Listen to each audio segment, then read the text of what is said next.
Coach, last week we were a man down.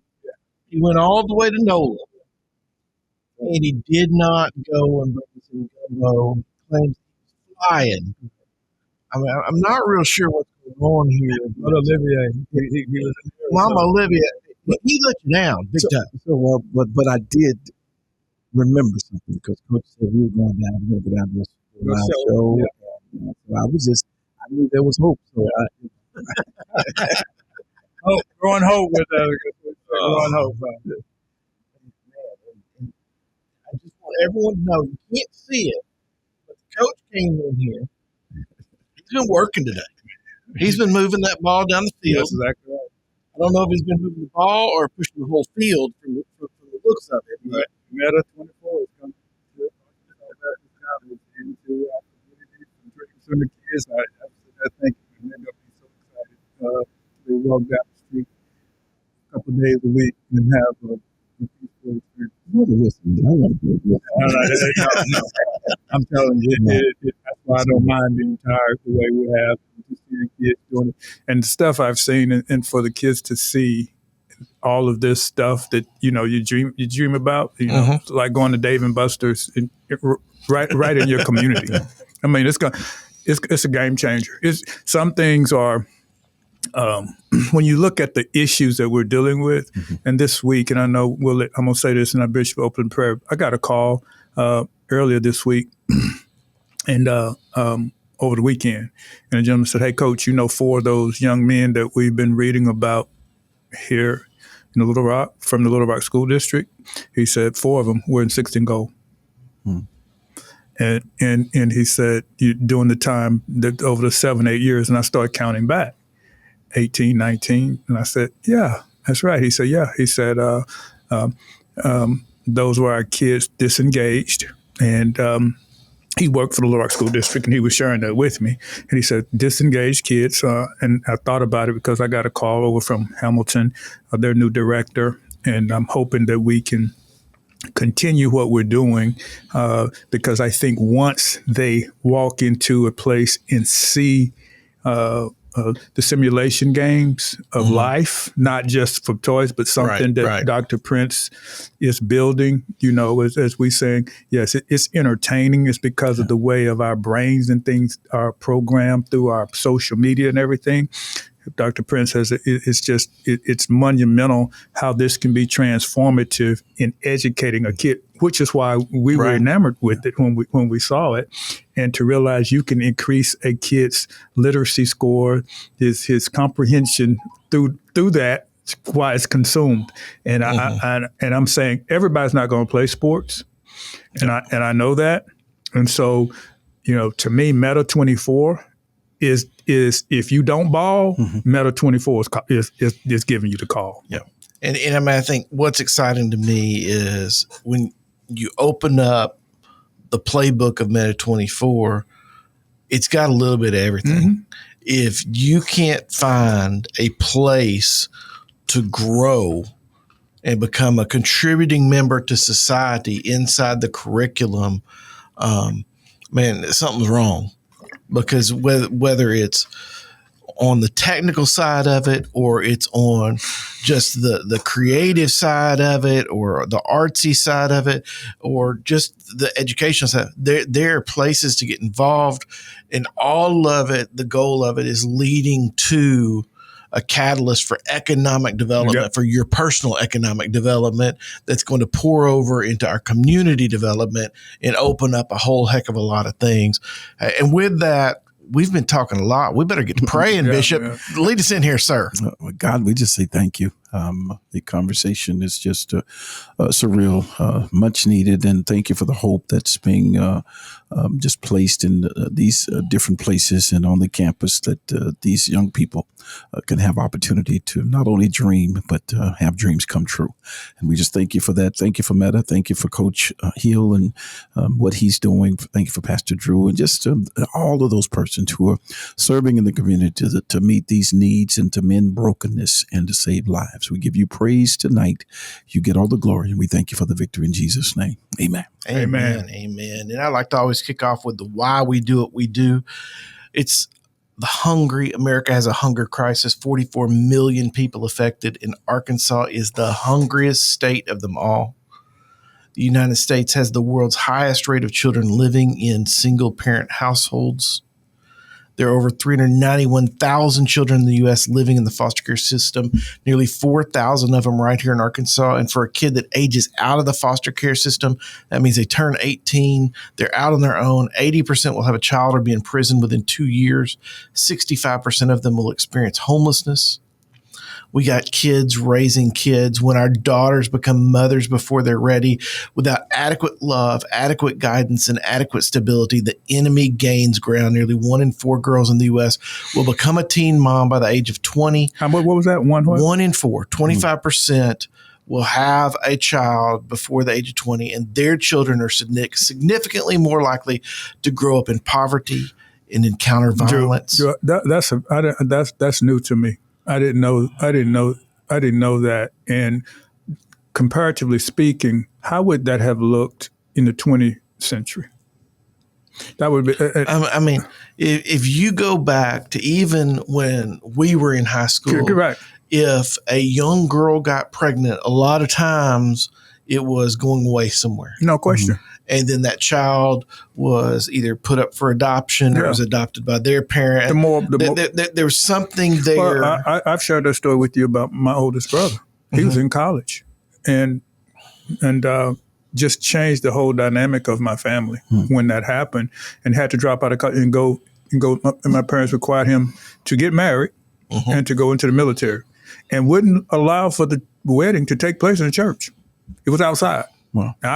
I remember that in 1974. Morals, standards. Oh, no. And couldn't wear a white dress. Yeah. And personal responsibility. Yeah, that's because that's the other thing. When we look at these teenage mamas, what drives me batty is they shouldn't be doing this alone, but we got too many men that walk away from their personal responsibility. Yeah, absolutely. And there's so many dynamics that leads to that because you mirror what you see. And so, then, my brother, he could have rebelled. Yep. All right. But he did what he was told. Could he really rebel? I'm saying he could have left home. I'm saying, that would have been run away. Right. But he would have been like a castman, right? But he followed, here's what my father and my mother told him was the right thing to do. But here's the thing. They positioned themselves to be able to make such statements to where what they said to him that's right. had meaning and value. No question. But that's why you talk all the time about the underlying issues. If there is no support system, all right, to deal with those areas where you bring value into these persons' lives at an early age, they have nothing to balance. They have nothing that, and so so when you mess up back in the day, when we messed up, we knew we messed up. We knew we were going to get in trouble, and we knew whatever dad and mom said we had to do, we were going to do it. No, that's consequences. It's not about the mistake as much as what you're going to do to fix it. That's right. I said that's why I spell consequences. The N is not. It's S-I-N. It's consequences. Exactly. Also, poverty grips 38 million Americans. Kids of color bear the brunt of this. And in Arkansas alone, we've got 17,000 students who are experiencing homelessness. By the time they hit their teenage years, millions of American kids have already experimented with drugs, and 40,000 people die from overdoses every year. The U.S. leads the world in the total number of incarcerations with more than 2 million people. At every Arkansan, our vision is to see more people chasing their God-given dreams, and far too often those dreams are sidelined because of the zip code you were born in more than anything else. And we're blessed to be able to host First and 45 with Coach Fitzhill because all these facts I just mentioned are contributing factors to the one fact we've got to change. The number one cause of death for a black male 0 to 44 is homicide, not car accidents, not cancer, not heart disease, homicide. And it breaks my heart to know that that's a fact. And I was going to share the FBI today, Coach, released a report that violent crime was down 4.5% in 2024. Looking at Little Rock Weekly Crime Report, overall crime is down 17% so far this year. Our homicide rate's up 36% this year. So we've got 9 more homicides as of right now than we did last year. But overall, crime is down. And I searched all of these news releases that were around the FBI release, and there's not a mention of in any of these reports on why. Yep. I see. No new tool to deter violence, no magic pill to make society safer, only the current state of crime. Yeah. And it was interesting inside there, the same stat stated that there were 24% fewer mass shootings in 2024 over 2023, which just tells you that when we hear news and we hear our problem are these school shootings and these mass shootings and all that, Coach, in 2024, there were 499 mass shootings. 2023, 659. The total number of deaths from either of those years was minuscule in comparison to the just one-on-one homicides that we are experiencing on a daily basis. And those homicides aren't assault weapons. Those homicides are handguns. When we look at this, I share this information about this crime because it's like, I think we're looking at the crime problem wrong. We're saying, oh, things are getting better. Oh, well, this is our real problem. This is where we got to attack. Our real problem are 2 individuals that have a beef, and firearms are too readily available, not big firearms, but little firearms. This is an individual basis, which goes back to what you talked about, consequence, sin. When we look at these problems, we are not going to have a magic bullet. We are not going to police our way out of it. We're not going to incarcerate our way out of it. We're going to have to take the approach that this is a sin issue, and we have got to teach kids what sin can do when it grabs a hold of your heart and holds on tightly, and it wrecks your life and it wrecks others' lives. We talk about the hand grenade side of things. We talk about all of this. And that's why when you start talking about Meta 24, when we look at our education system out there, our education system worked for me. It worked for you. It even worked for the bishop, I believe. But the truth of the matter is we've got far too many kids where it's not working. Right. We got far too many kids that are slipping between the cracks and becoming statistics like what we just shared. And that's where what I'm excited about with Meta is it offers an alternative. That's exactly right. It's not to say you're bad and we're good. It's to say, man, there's more than one way to accomplish this mission. Not every kid needs to go to college. Not at all. Not every kid needs to even go a traditional route in high school. They don't all need to play football. That's right. We got to have some basketball and some track and a little bit of everything in there. And don't have to be a student athlete. Don't have to be a student athlete. Play the band. We got to create enough viable options for our young people that they can look at it and they can say, that's me.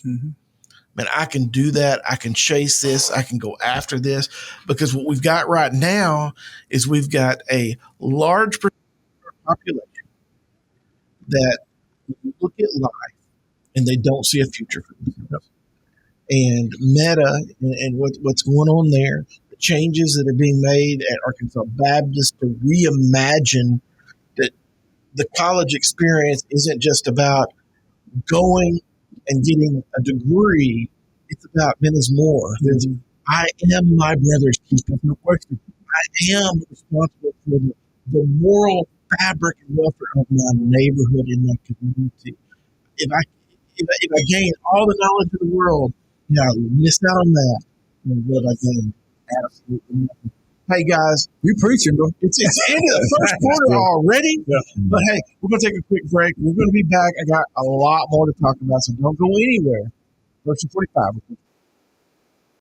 Hey guys, Drew here, and for the last 11 years, we've worked together to build the Arkansas Dream Center. And over those years, things have grown, opportunities have happened, but we've continued to focus on that mission of every Arkansan chasing their God-given dream.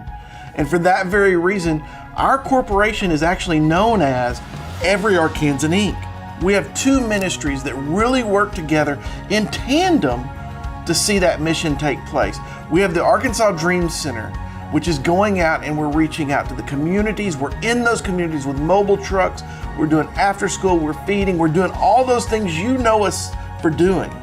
But in addition, we realize that the church is the answer to a lot of society's problems, and there's one on every corner. So we have City Serve that comes along the side of the church, and they provide the resources. They provide furniture and clothing and diapers and all these things to the local churches so they can reach out to their neighbors. And together, when those two start to mesh, we're going out and we're bringing the churches alongside of them, and we're equipping and we're resourcing those churches. We can truly empower the local church with the resources they need to strengthen relationships in their communities. And that's what our vision is for Every Arkansan Inc. And we're so glad you're a part of it.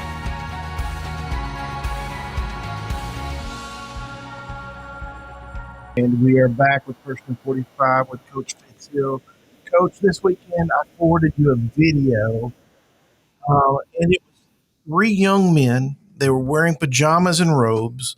On their feet, they had their slides, and they had just had the front doors of the pharmacy locked on them. They were kicking and pulling at the doors, cursing up a storm, trying to get out. And in their hands were bags just stuffed full of snacks.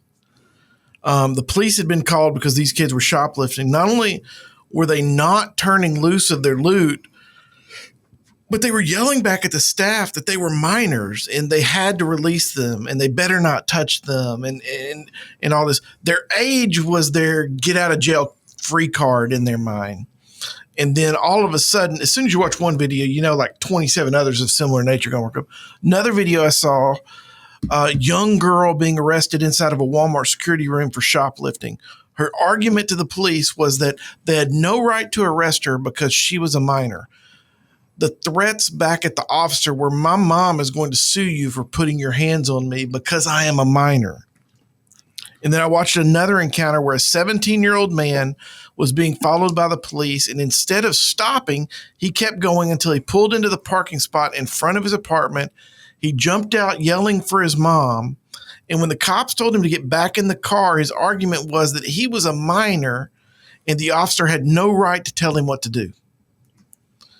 3 different encounters, 3 different events, 3 different police officers, 3 different cities. But this one excuse, I am a minor, you can't do anything to me.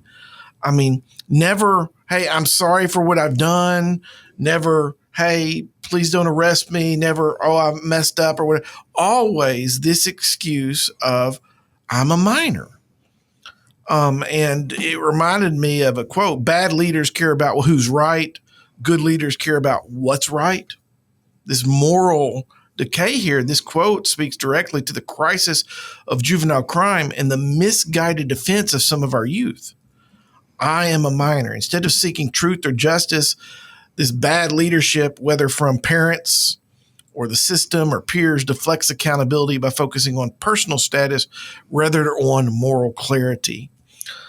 Good leaders, however, model righteousness, not excuses. Proverbs 21:3 says, to do what is right and just is more acceptable to the Lord than sacrifice.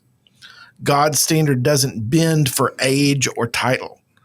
It upholds truth. When minors use their age to justify wrongdoing, they often reflect leadership that prioritizes protection over correction. And I look at this, these kids, I don't know if they're learning it from each other or if parents are teaching it, or if there's some book that we've right. missed out on reading.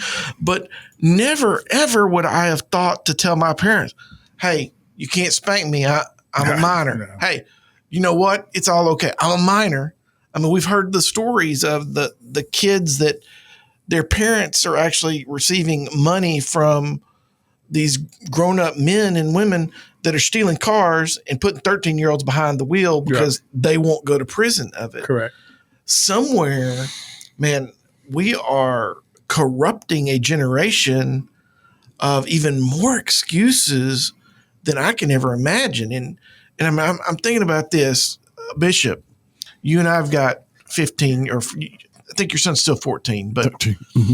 13. But if he were to come to you and say, Dad, you can't spank me, I'm a minor. Dad, you can't punish me, I'm a minor. What's the first thing that pops through your head? My dad. It's becoming, because I could never say that to my parents, and so it would make me become my dad all over again. But that's the behavior of kids today.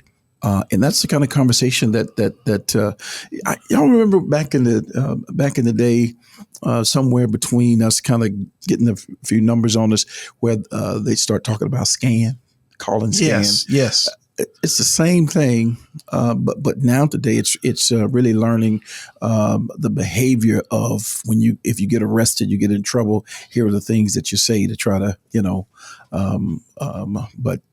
But man, look, more kids are getting charged as adults these days because of the crimes are so real. I wish I'd have seen these stories when we had Casey last week from juvenile. Yeah. To ask her exactly as a prosecutor what in the world they would tell these kids. Well, I mean, it's unfortunate that money or even in poverty, even though it has an influence, it doesn't raise kids. Parents are supposed to raise kids, and the void that's not created is why the teachers and the institutions are struggling, because there's not a foundation and train up a child the way he should go. And when he gets old, he will not depart from it. So now that hadn't happened. So the foundation of how God intended for this to transpire has fumbled. And so this is what you cannot make progress toward the goal, toward the end zone, when you're losing the football. So we are continually losing and going back. We can't win until you address the fundamentals. What's the fundamentals of raising children? Family, parents. So when you have mother and father, children, you have community, all right? From that point, you have safer neighborhoods. Then you have state, then you have nation. Well, we're trying to repair this on a large spectrum, and we're not getting back down to the fundamentals of just like the Navy SEALs. In the most impactful time of conflict, what they say happened, you revert to your training. All right? So they train so hard that it's automatic. When you watch them and see them, how they already know how to cover and protect each other, to repel, to get back, to call in fire when they know they've been overrun, about to be overwhelmed. They just work automatically together. Well, that video and those things you were talking about, that's not transpired. What does a kid have to reference? He has nothing to fall back on. Well, I think that's what it is that they're falling back on, is the street knowledge. Oh no, that's what I'm saying. That's it. That's what they're. So that's their fallback. Street, bad info. That's bad. And so now we're up here thinking, well, what's wrong? Yeah. Well, it's hard-fetched for me to blame a child, and that's the reason I try to rehabilitate as much as I possibly can.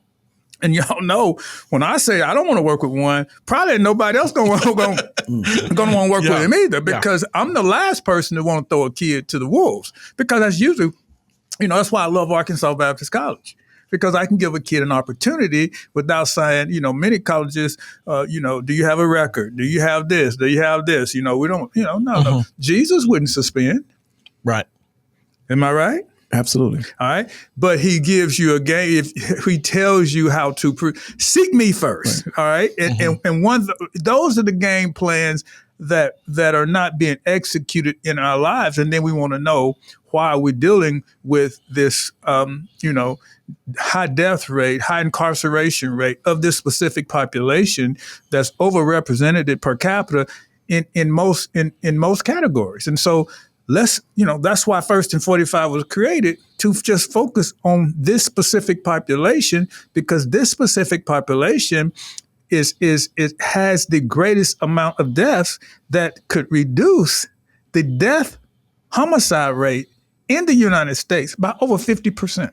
Now, I just cannot understand that when you look at this, if I was Surgeon General, right, and I'm looking at the way to make America safer, that would be the first statistic that I would look at. and I would say, because not only that, if you look at that and then you decrease the shootings, so murder and attempted murder, America becomes safer just in that alone. Right. You know what I'm saying? So, but now we go look at other things and we try to come up, when I'm looking at the public health crisis, why is this not like cancer, breast cancer? The month of October, every football program, college and pro, will be wearing pink. Yep. And breast cancer is not the number one cause of death for females. It's number two. All right. But the attention is given to it. And they focus on fighting cancer Right. rather than Prevention is the cure. Yeah. Prevention is the cure. Yeah. All right. And that's not They don't say how many more funeral homes can we open up because the number of cancers is growing. And that's the research and development to say, okay, if you get early detection, right, and you can get treatment, then you have increased your odds. That's all we're saying over here. What do we call early detection? Is elementary school suspension. That's early It's detection. early detection, but then also someone along the way thinks that's also the cure. Yeah. And detection is not the cure. Right. Detection is, we got to attack. Yeah. We got to get in there and get involved. And I mean, we're going to have to go to a break here in just a minute, but there's some stuff that Arkansas is doing this year in the schools. I want to just kind of bring up because I think this is something that some of this stuff is something parents that are out there listening, we need to take into Act 123, free breakfast for every public school child in Arkansas starting this year. Okay. Not just the kids that are on free and reduced, not excluding anyone that's got an outstanding debt with it. Every kid can get free breakfast. We all know that, and when you feed a kid, they're less likely to get themselves in trouble, Coach. I mean, Right. Absolutely. You've been in trouble from Billy for years on your food bill at the college. Yep.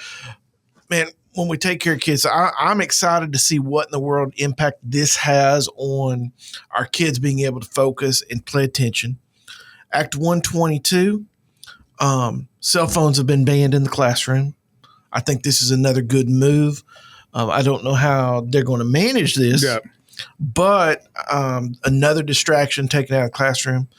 But the one that kind of sickens me, Act 573, that was going to mandate the 10 Commandments, and in God we trust in all the Arkansas classrooms, has been kind of put on hold by the courts, saying it's unconstitutional.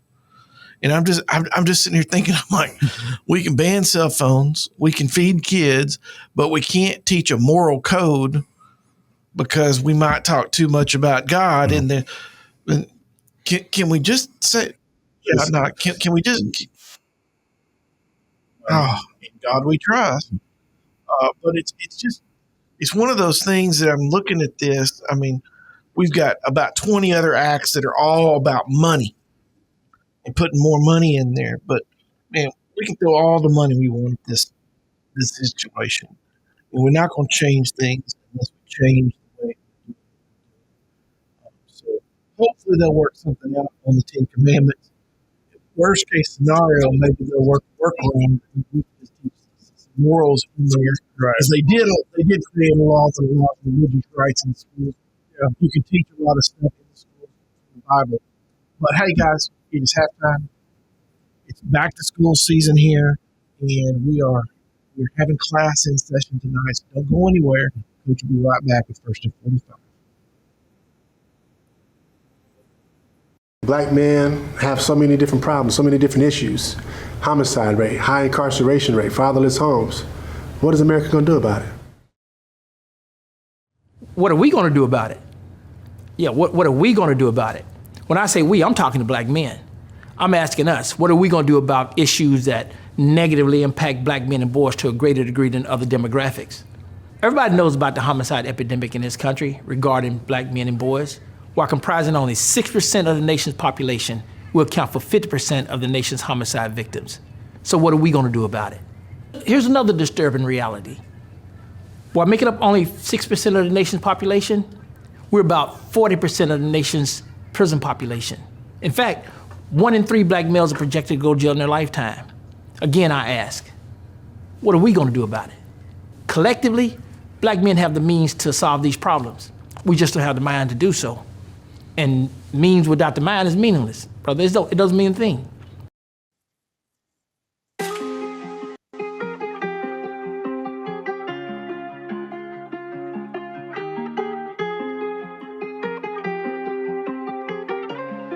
As a former football coach, knowing the engagement that takes place on the football field, the basketball courts, the track, baseball, outside of extracurricular activity, META is the best academic curriculum I've seen for the oftentimes socially challenged student. And glad to have a pilot program going here now with Hamilton Learning Academy, as well as juvenile detention facility, to inspire, grow hope to a population of kids who sometimes don't believe that in the United States that life, liberty, and the pursuit of happiness is for them.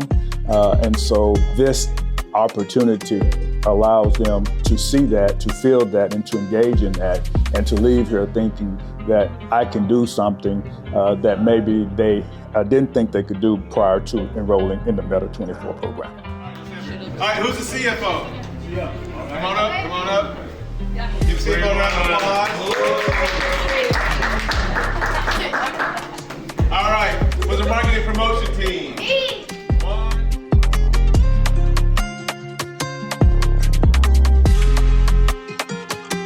My name is Shania, and I make this pillow. It's a baby pillow for babies. It can be for a boy or for a girl. It's saying, be what you want to be. I really want to make a side hustle of this and give pillows to the hospital so you don't get good rest. So soft pillows like this. In the future, I want to 3D print some stuff that will help us in the world. I would love to print 3D houses to help architects build real houses, because there's a lot of people in the world that homeless right now, and I feel like if I'm able to print 3D houses, I feel like architects can make more houses faster.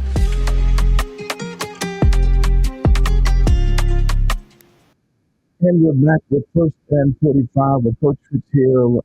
Thank you, Pastor Drew. Great first half. And Coach, at the latter part of the first half, we were kind of just engaging in and what Pastor Drew was kind of saying is, why the language, why the conversation, why the response, on the other side of negative behavior.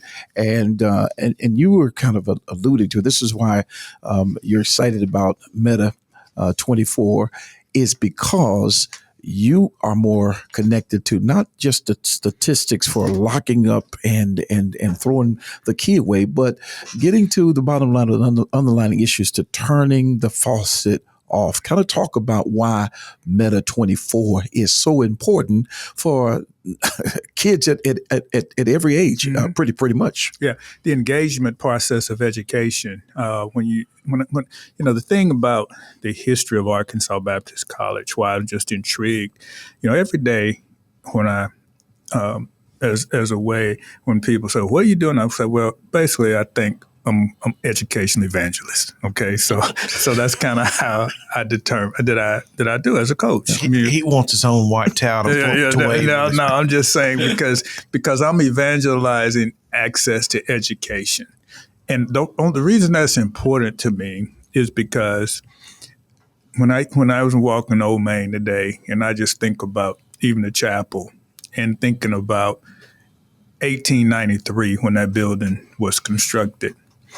And then I think about last week I visited the cemetery and I saw my great-great-grandfather, Watson Hill, born in 1829. It just, when I understand the history, and that was the reason it was so important for me to get Professor Edmund Davis back on campus to teach history, to understand. I just don't know if students today really understand the opportunities they have, even though nothing is perfect. Mm-hmm. I'm not saying that. But to understand that you have an opportunity to pursue life, liberty, and the pursuit of happiness. And what I think Arkansas Baptist College is a resuscitation process to stimulate that thought process. So a person, to understand, you are guaranteed that in the United States of America. Okay, doesn't mean everybody's gonna treat you right. Don't mean everybody's gonna like you, but you have an opportunity that people would do anything for the opportunity that you have in America. So I just want to focus on that for the rest of my life. Am I going to get mad about? No. if I can take the same energy that my forefathers took, my great-grandfather who was a slave, and make the best of the situation that I have and create that from within the own blessings that God has bestowed upon this institution, and be able to bless somebody else who's not being blessed, who is restricted with their access of education opportunities, and then engage them in a meta education environment and not a Chromebook and in a room in a cubicle, then the stimulation factor of the new 21st century child will be stimulated to the learning structures of the brain, which then will be looking forward to how can I stay engaged in this because I'm attracted to it, rather than telling kids, this is what your degree is going to be, and this is how you're going to utilize it. Well, Meta lets you explore that on your own, from fashion, CDL training, all these different things, broadcasting, doing your own, Give you an opportunity to find yourself. Rather than saying, well, I don't get this opportunity, right. And so, to be able to understand how this can take an approach for, as a control group of kids, that I'm just saying, if we take all of Drew's kids right down the street at the Dream Center, and if we can inspire them with 2 days a week that they're able to visit and look forward to that on a Tuesday and Wednesday or Tuesday and Thursday, and they can be exposed to that and then said, man, that's what I want to be. Mm-hmm. Then once the brain is stretched, it never gains the original dimension. Hearing the young lady say, was it Anaya? Is that her name? That was on that clip. That right. She said, "I'd like to have a side gig." Exactly. But selling pillows, not selling drugs. But selling. That's it. That's what I'm saying. And so now you start stretching and come up here, and you put them in a life situation that lets them apply now, and you can go to school on your phone. You can get engaged, and I think why this show is so important to me is understanding, how we approach this and looking at this in a prevention standpoint. Because look, what we have seen, the government is going to spend the money on the suppression. Mm-hmm.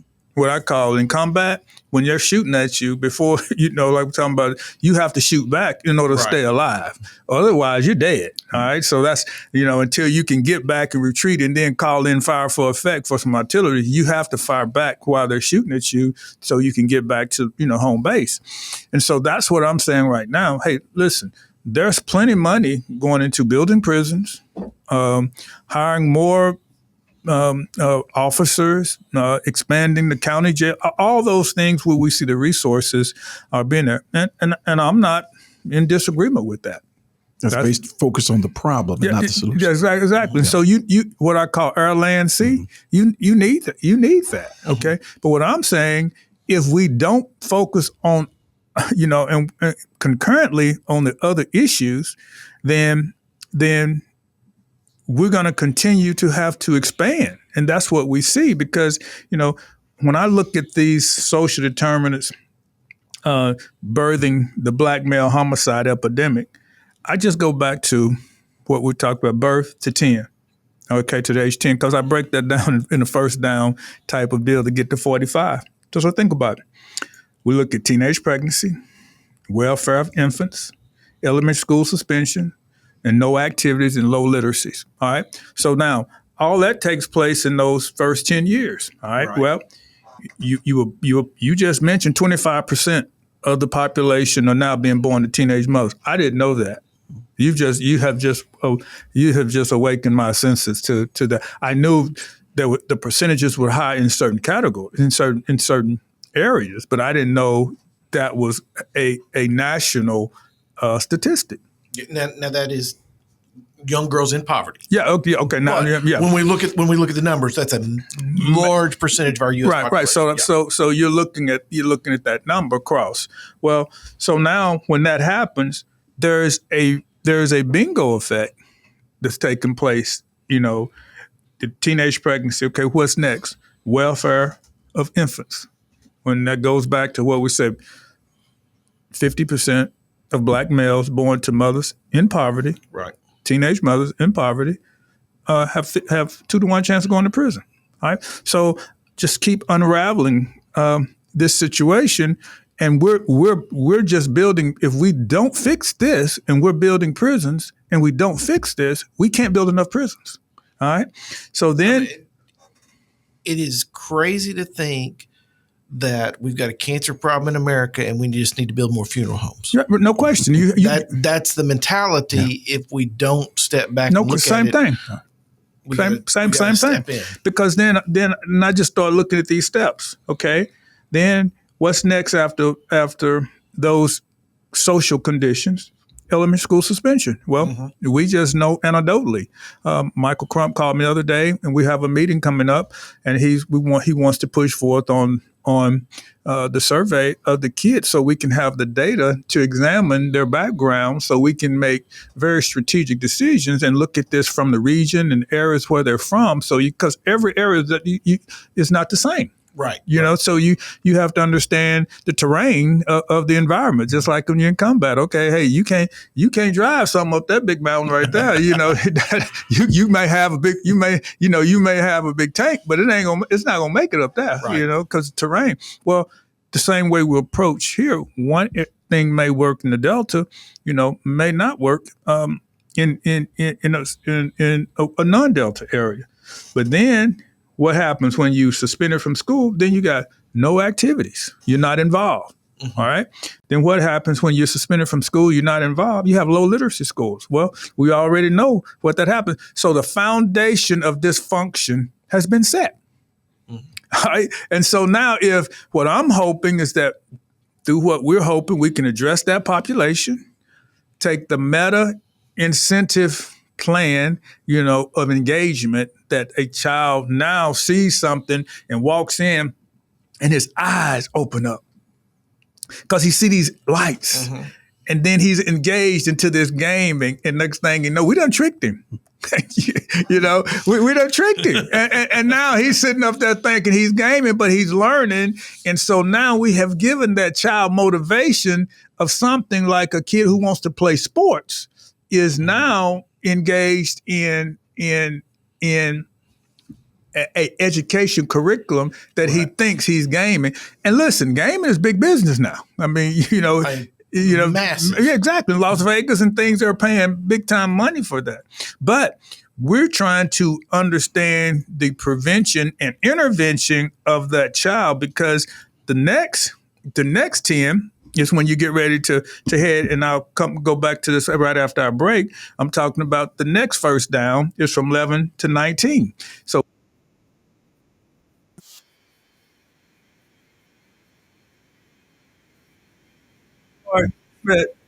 for you to keep making progress toward the goal line to get to 45. These are the things that keep us from getting to 45. And that's why it's called first and 45. And we're fumbling, in the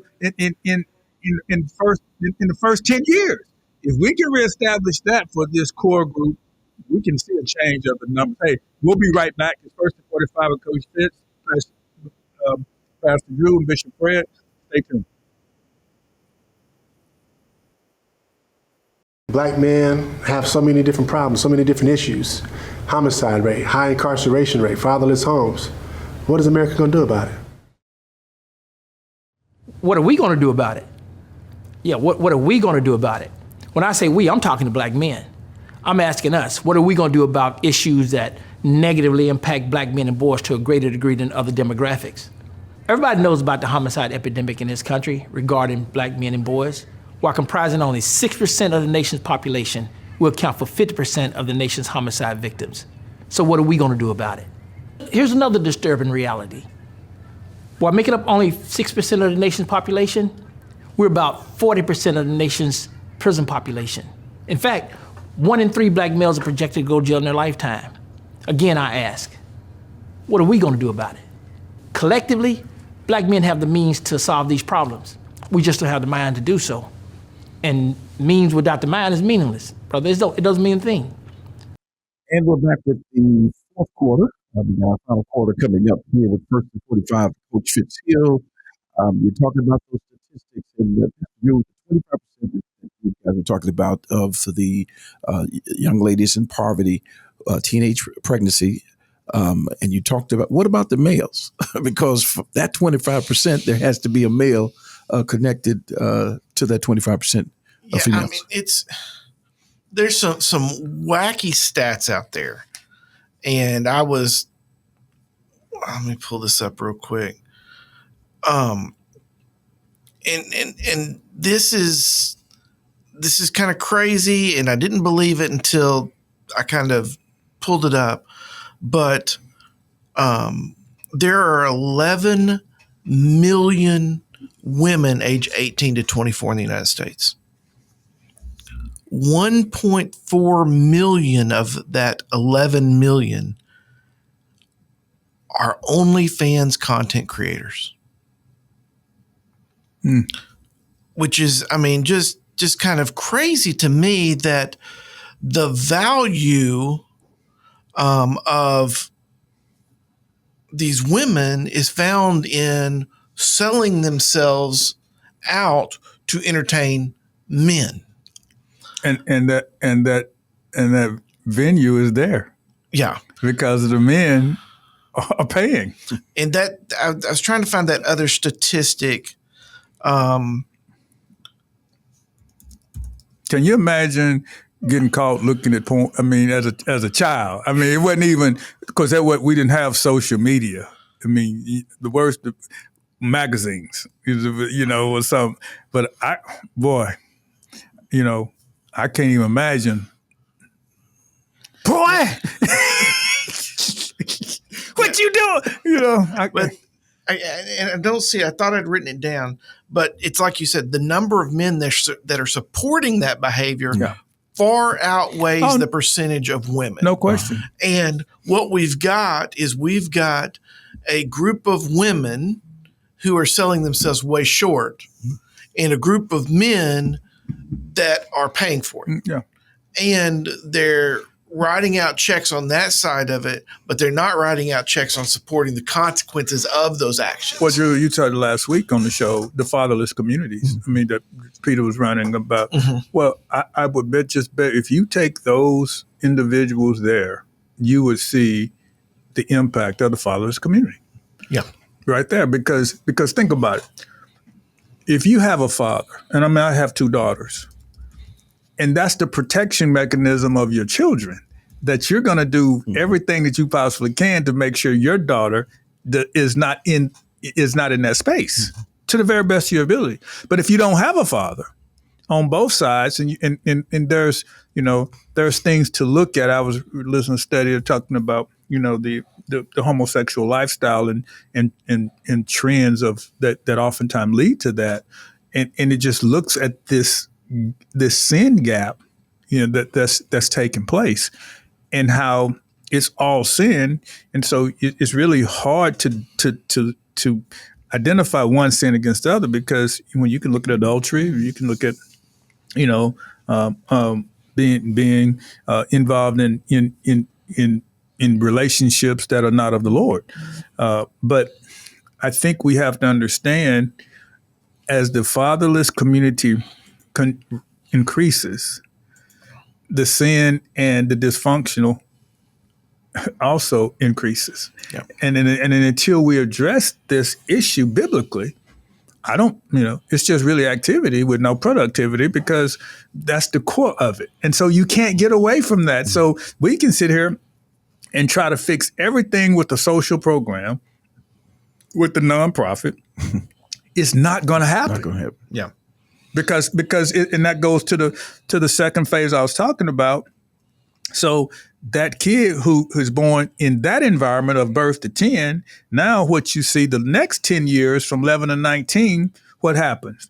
When you have those type of things trending or guiding your life, the next thing happens, you drop out of school, suspensions. And we know right now that, because at that particular point, those are the kids that end up in the juvenile detention facility that we're working with. Well, why?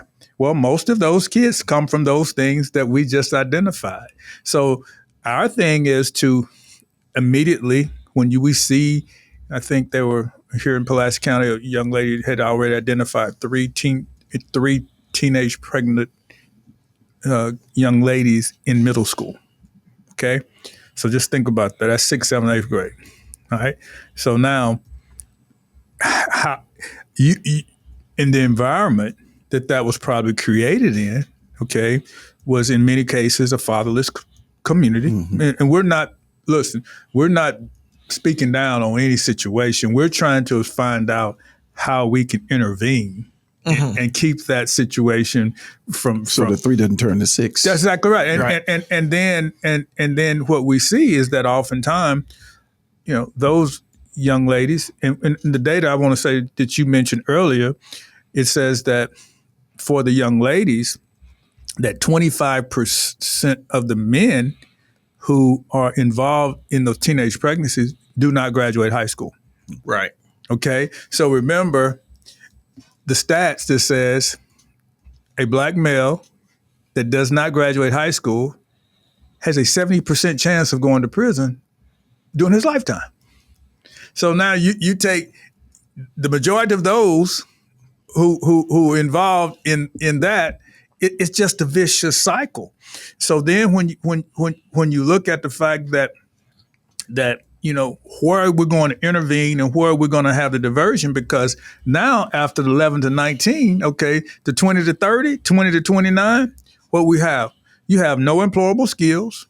Okay. All right. So that's why we got to get to, you're in a rehabilitative state, but you have no employable skills because you haven't been to school. Right. All right. You've been surviving. Turtle talks about it all the time. I mean, that was his lifestyle. Then you go, so now you're in the system.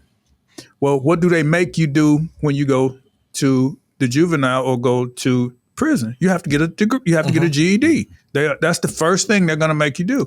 And it's pretty amazing how much support you get to get your GED in prison and how little support you get to get your education outside of prison. And so I'm just saying, I want to produce the same energy. And so if we can get those individuals younger, in the elementary school identified, and in the young teenage, birth to 10, 11 to 19, we're going to have a shot with Meta. And just, to the point that Dr. Prince has already seen it be transformative in the lives of this, this mindset. And that's why he gave me the book to read, the Pedagogy of the Oppressed, and understanding this is what the education does. Think about, a slave coming off the plantation, been working in the plantation, and finally get to come to Arkansas Baptist College in 1893. You were a young out there picking cotton in 1855 to 1865 and freedom. Then finally, you wanted opportunity to go, and so now you come up and you see this building, Old Main, and so your mind is just, wow, I'm gonna be able to, I can do this. And nobody then was telling you your test scores were too low. Nobody then was telling you couldn't read. They were saying, no, we're gonna help you go from here to here. Well, that's what Meta does. All right. And that's what we're gonna do. And that's the engagement tool that we have now that I've never seen in my time. I was using athletics to grow Arkansas Baptist College. All right. Because why? It was the engagement tool the kids want to do. Now you take that and you add Meta to it, guys. I'm telling you, we are brewing with something special, because I think it's important, that we understand that from 1980 to 2000, America's spending on correction and incarceration outpaced spending 6 times the rate of investment in higher education. Now think about that. So that's what we're doing. So we have to be, it's almost like think about this. This is what I think meta is, and I know we've got to wrap up. Do y'all remember with your grandmas and everybody riding in the yellow cab, riding if you ever drive a cab? Right. What you ever rode in yours? And our grandma come pick us up, go to the grocery, go to Piggly in the grocery store. Mm-hmm. And It disrupted it based on something because, hey, it's just, well, that's what I see this to be. Meta to be the Uber that's going to change the transportation in education of the deliverables in our community. And that's why I'm so happy to be a part of this and to disrupt this for this specific population. This is made specific for this population, just like they want to make something specifically to get into Harvard or Yale, or, you need that designation. This is made for this specific 2% of the population that everybody can be a part of now. I'm not, nobody, but I'm saying we're going to make sure that we maintain that for this population, because if we can turn those, then those numbers that we're talking about on attempted murder and violent crimes will be decreased. Hey, my man Fred has gave me a 2-minute warning, and we're doing the countdown right now. Hey, we look forward to being back with you next week. It's 1st and 45 with Coach Fitzhill. We'll try to have some special guests with us next week and see how we can continue to upgrade your listening with this data and statistics that will give you insight facts that you don't hear anyplace else. Bishop Fred, would you close out in a word of prayer? God, we thank you. We bless you and we honor you for the time. We pray, God, that you continue to help us as we aspire to help others. In Jesus' name we pray. Thank God and amen. Amen.